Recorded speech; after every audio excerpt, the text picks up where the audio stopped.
de distributivité sur des exemples numériques. Ceci nous servira pour apprendre ensuite à développer et factoriser des expressions. Alors voici des dés, on va compter les points. On peut choisir d'abord de les compter en colonnes.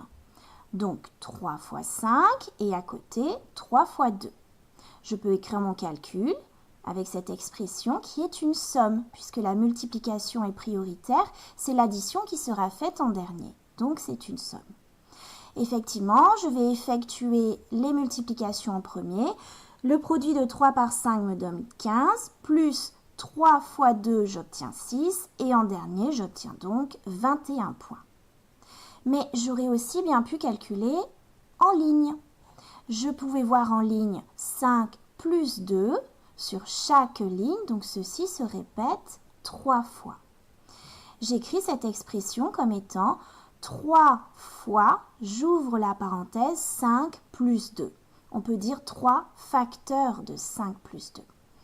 Et cette fois-ci, c'est un produit, puisque la parenthèse est prioritaire. Pour effectuer ce calcul, je laisse mon 3 fois puisque je n'y touche pas. J'effectue d'abord la parenthèse, 5 plus 2 me donne 7, 3 fois 7 égale 21 points. C'est normal que j'obtienne le même résultat puisque je n'ai pas changé l'image.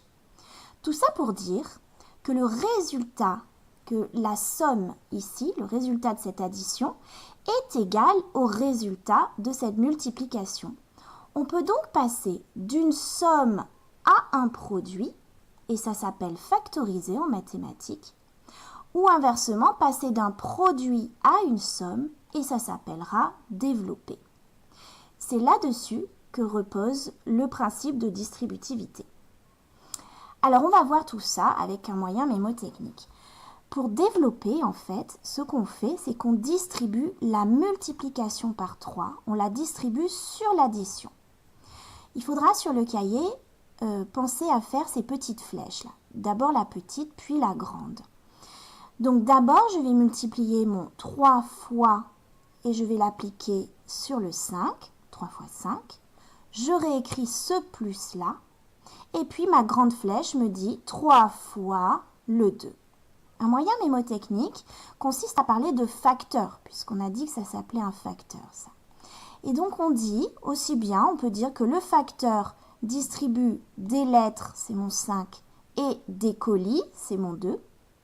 Et je pourrais très bien dire que c'est le facteur qui distribue des lettres et le facteur qui distribue des colis. On voit bien que dans l'histoire, le facteur fait la même chose. C'est deux façons de le dire. On a distribué ce x3 sur chacun des termes de l'addition.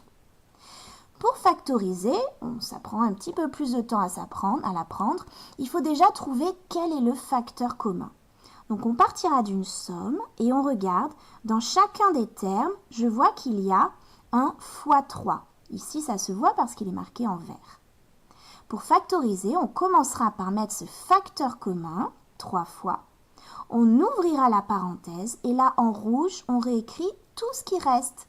Le 5, le plus et le 2. Et on n'oublie pas de fermer la parenthèse.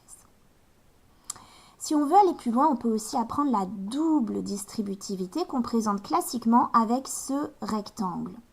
En fait, dans ce rectangle, on peut soit additionner les petites aires là de petits rectangles en faisant longueur fois largeur, et je les additionne. Soit on peut dire que c'est directement l'aire de ce grand rectangle rouge. Normalement, je devrais obtenir le même résultat.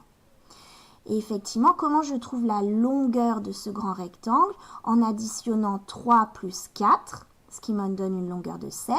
Et la largeur, 2 plus 1, j'ai une longueur de 3.